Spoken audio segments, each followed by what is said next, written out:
Oh Villas-Boas, oh tu as craqué mon pote. Interview sur Téléfoot, ensuite sur l'équipe TV, tu t'enflammes, t'acceptes pas la critique. Critique qui est pour moi justifiée et on va y revenir. Salutations à toutes et à tous, Steve, supporter of Marseille, j'espère que vous allez bien. Ici, on va parler football, bienvenue sur ma chaîne si tu es nouveau. On va débriefer ensemble ce match. RC Strasbourg, Olympique de Marseille, 10e journée de Ligue 1, victoire 1-0 de nos Olympiens là-bas, c'est parti. Tout d'abord, avant d'attaquer le débrief, je tiens à faire une petite dédicace à Hugo, un de mes abonnés, qui vient de Belgique, il se reconnaîtra, on s'est croisé ce matin, avant que je fasse le débrief, donc voilà. Bonne journée à toi, mon poteau. Voilà. Alors la compo, je te la mets ici. C'était un 4-4-2 losange visiblement. Écoutez, moi, je pars du principe que du 4-4-2 losange, tu as réellement un vrai 10, qui était en l'occurrence en Cuisance, qui est un peu en électron libre, et après tu as deux vrais attaquants devant, ou souvent un 9,5 qui tourne autour d'un 9, tu sais. Là, franchement, non, pour moi, c'était presque un 4-3-2-1 sapin de Noël, tu sais, parce que Cuisance et Thauvin étaient sur la même ligne, et Germain était seul devant.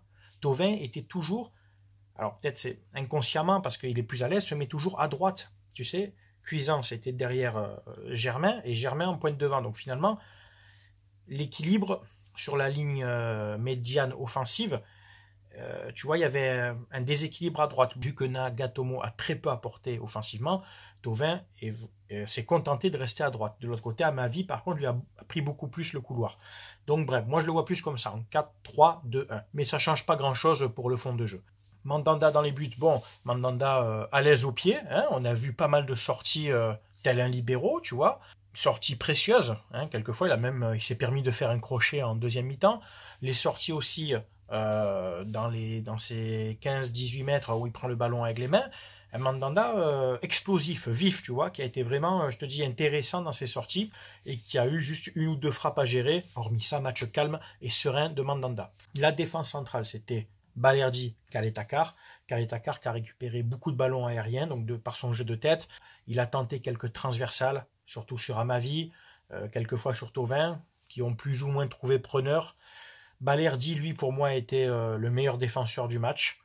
Rapide, dans l'anticipation, il gagnait duel. Vraiment, c'est un joueur que je trouve intéressant. Il a une belle marge encore de progression. Pour un jeune joueur, il s'est très bien adapté à la Ligue 1. Il s'est même très bien adapté tout court au groupe. Tu sens que c'est un joueur intelligent qui a une bonne culture tactique, le sens du placement. Il a raté une ou deux relances, ça peut arriver, mais il a récupéré beaucoup de ballons. Il est précieux dans le jeu aérien. J'ai vraiment aimé son match et je te dis, il a cette rapidité d'exécution et cette explosivité qui est très important pour gagner les duels ou pour annihiler certaines actions. Bravo Balerdi. Nagatomo à droite. Bon, défensivement, c'est correct. Hein. Je ne veux pas dire que c'est un grand match parce qu'il s'est fait prendre quelques fois. Il est plus rapide que Sakai, donc il a cette capacité à vite revenir sur son ailier, son vis-à-vis. Offensivement, très discret, il n'a pas dépassé la ligne médiane, c'est peut-être des consignes aussi. Bon, il a fait sa part, hein, il revenait depuis plusieurs matchs, on ne le voyait pas. Je suis content de le voir revenir, même si je te dis, c'est pas un grand défenseur latéral, disons qu'il est plus en fin de carrière. Mais voilà, de par son expérience, il a été utile. De l'autre côté, Jordan Amavi, qui pour moi encore a fait un bon match, défensivement et offensivement. Alors maintenant, la faute de Amavi. Si toutefois, on peut dire que c'est une faute de Amavi. Il est au contact. Pour moi, c'est pas du chauvinisme. Hein, comme je dis, pour chaque penalty, comme je t'ai dit en début de saison, pour nous contre nous, je vais essayer d'être objectif. Pour moi, la faute, c'est plus l'attaquant de Strasbourg qui laisse traîner sa jambe. Tu sais, il la met sur le côté exprès. C'est un petit coup de vis que tout le monde connaît. C'est genre, je mets ma jambe entre les deux jambes du défenseur. Comme ça, je m'embroche dedans. Et l'arbitre va penser que c'est le défenseur qui m'accroche. Pour moi, non, c'est le Strasbourgeois vraiment qui met sa jambe contre celle d'Amavi. Après, il y a débat, on peut bien sûr discuter, échanger tranquillement, avec vos avis, bien entendu. Voilà. Je pense que dans l'autre sens, ça aurait été pour nous, j'aurais pas crié au scandale si on nous sifflait pas penalty. Voilà. Amavi, après, qui offensivement essaie d'apporter dans son couloir. Camara, Gay, Rongier. Bon, Camara, toujours pareil, hein, devant la défense. Il se bat toujours, beaucoup d'intensité. Un peu de lenteur dans ce que j'appelle, ce que je tiens à ça, la rapidité d'exécution de tes passes, de tes mouvements. En Ligue 1, c'est ça qui fait la différence. Hop, un contrôle, une passe rapide, tu peux éliminer un ou deux joueurs, tu casses une ligne. Si t'es trop long, ça se referme tout de suite contre toi. Si tu es trop long, le gars à qui tu voulais faire la passe est déjà parti trop loin, tu n'es plus dans le même tempo. Camara, il lui manque cette explosivité, voilà, cette rapidité de mouvement et de geste. Gay qui a joué qu'une mi-temps, j'ai trouvé sa mi-temps intéressante. Pareil, c'est beaucoup battu, il a récupéré pas mal de ballons, je le trouve à l'aise avec le ballon, il a tenté quelques passes dans la verticalité qui pour moi étaient bonnes, précises.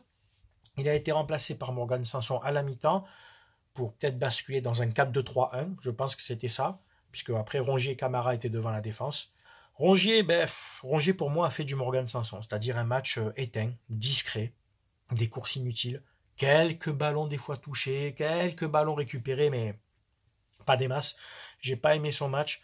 Enfin, discret comme l'ensemble des joueurs. Enfin, de toute façon, quand tu fais un mauvais match, si toute l'équipe, quand t'as pas de fond de jeu, qu'il se passe rien, c'est difficile de faire ressortir un joueur qui techniquement s'en est mieux sorti. Bon, là, pour moi, Rongier aurait dû être remplacé plus tôt dans le match. Enfin, voilà, très discret, très emprunté dans son jeu. Donc, Cuisance en espèce de numéro 10. Cuisance, il a la puissance. Il a le gabarit, il a la technique, mais il n'a pas réussi à trouver Germain.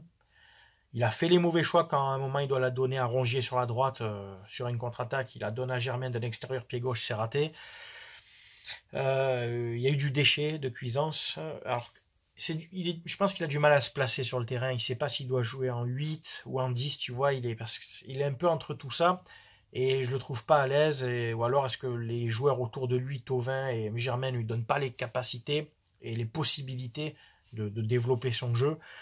Moi, Cuisance, je vais te dire, il me fait penser, rappelle-toi, au niveau du style de jeu, du gabarit, à Zinedine Machache. Tu te rappelles de ce joueur qu'on a eu en 2015 en prêt, qui venait de Toulouse, un joueur grand, costaud, robuste, techniquement bon, Zinedine Machache. Par contre, bon, malheureusement, un caractère à la con qui a fait que il n'a pas fait une grande carrière. Enfin, il joue toujours, mais je ne sais pas où. Mais techniquement, c'était un très bon joueur.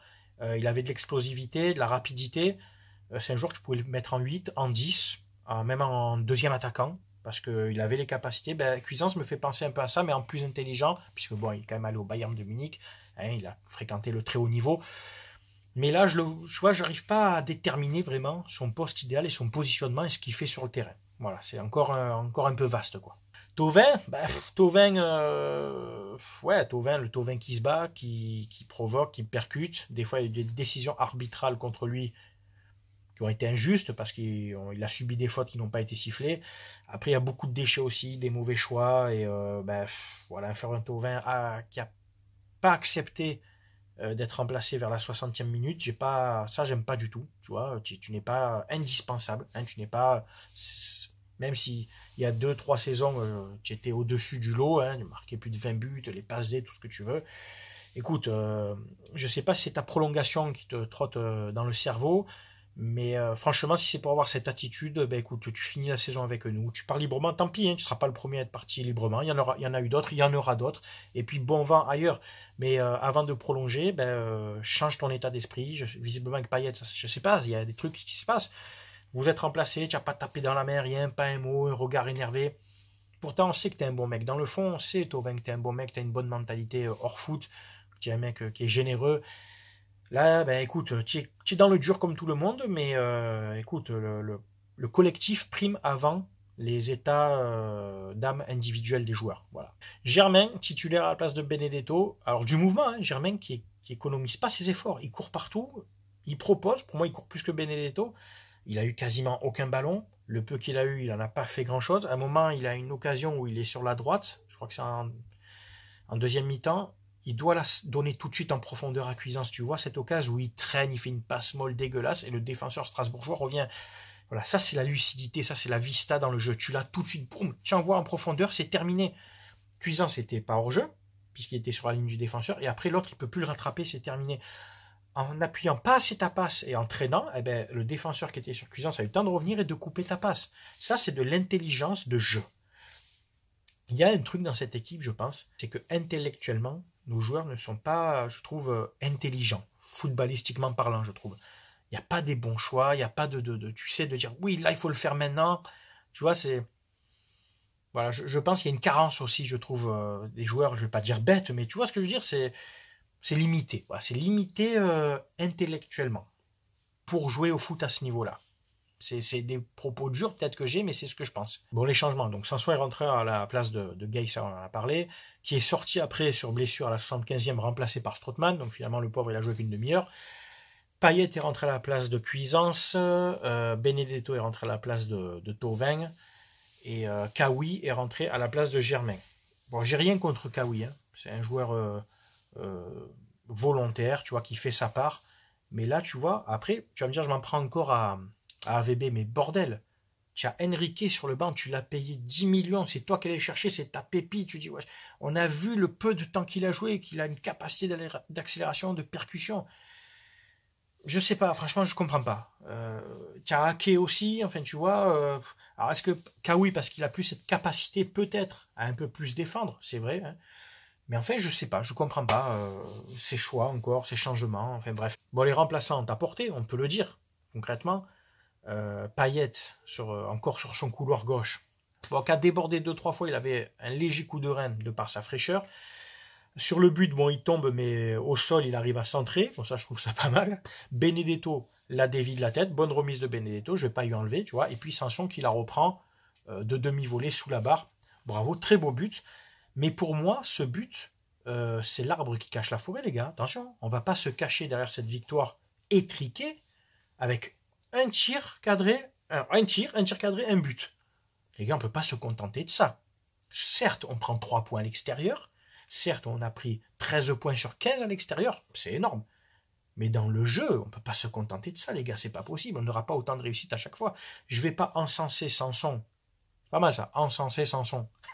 Parce qu'il a mis son but. Certes, il nous rapporte là 2 points. On va dire, on part sur le principe du match nul. Il nous fait gagner 2 points. Plus le point qu'il nous fait gagner contre Metz, il nous a fait gagner 3 points. Il y a aussi le raté qu'il a fait contre Saint-Etienne. Il faut se souvenir de tout. Désolé pour moi. Certes, il a mis un but, mais comme je te dis, je ne vais pas l'encenser, parce que hormis ça, il a joué une demi-heure, on ne l'a pas vu. Transparent encore. Et ça n'excuse pas tous ces matchs de merde pour moi qu'il a fait avant. Moi, je veux de la continuité. Je veux de la régularité dans tous les joueurs. Et on ne le trouve pas. Pour moi, les seuls qui sont réguliers, ce sont les Caleta-Car, les Alvaro, les Balerdi, les Mandanda, les Amavi, Camara, mais tout le reste, non, je suis désolé. Surtout, en fait, on voit que l'animation offensive, le jeu d'AVB, l'animation offensive, est pauvre, voire inexistante. Donc quand à la fin, le journaliste de Téléfoot lui dit « Oui, Sanson est le sauveur » et que d'un coup il s'énerve, qu'il s'emporte comme un haineux, eh ben, désolé, mais il a raison.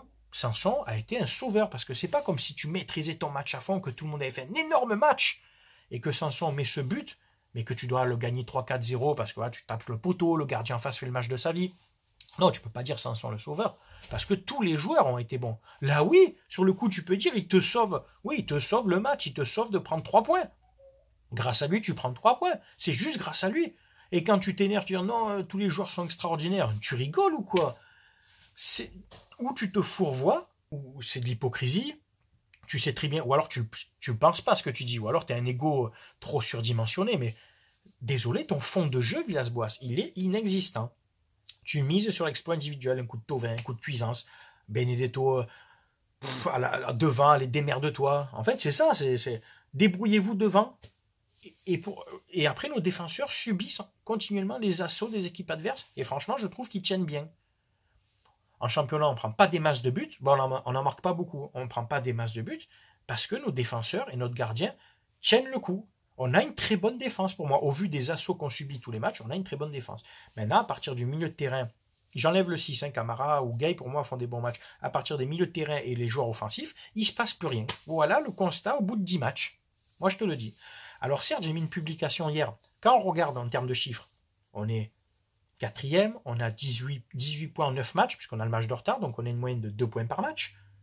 On n'a perdu qu'un seul match. On a pris 4 victoires sur 5 à l'extérieur et un match nul, donc un vaincu à l'extérieur, certes. Oui, quand tu regardes comme ça, tu dis ouais, c'est bien, Marseille fait un bon début de saison. C'est paradoxal, parce qu'on est là, comme j'ai dit, oui, on est là, mais peut-être parce qu'on a une Ligue 1 aussi très faible. Peut-être qu'on a eu un peu de chance aussi, on a eu de la réussite. Ça peut pas tourner toute la saison comme ça, les gars. On va pas se raccrocher derrière ces... ce fond de jeu. À un moment donné, ça va plus payer. La sanction, elle va tomber. Tu vois ce que je veux dire? On gagne des matchs, par contre, ça c'est intéressant, après nos défaites en Ligue des Champions. Souvent, après les matchs de Ligue des Champions, tu as un coup de mou. Là, pour l'instant, bon, il y a le match de Lens qui a été reporté, mais les 2 matchs qu'on a joués après, on a pris des points. Pour l'instant, je te dis, tant mieux. Mais est-ce que ça va durer? Écoutez, moi, je ne suis pas convaincu. Mathématiquement, on prend 3 points, c'est bien, mais sur le terrain, dans le jeu, c'est encore lamentable. Voilà, on n'a rien vu, il n'y a pas de sursaut d'orgueil, il n'y a pas de fond de jeu. Et pour moi, je maintiens qu'AVB ne sera pas l'homme de la situation cette année. Voilà.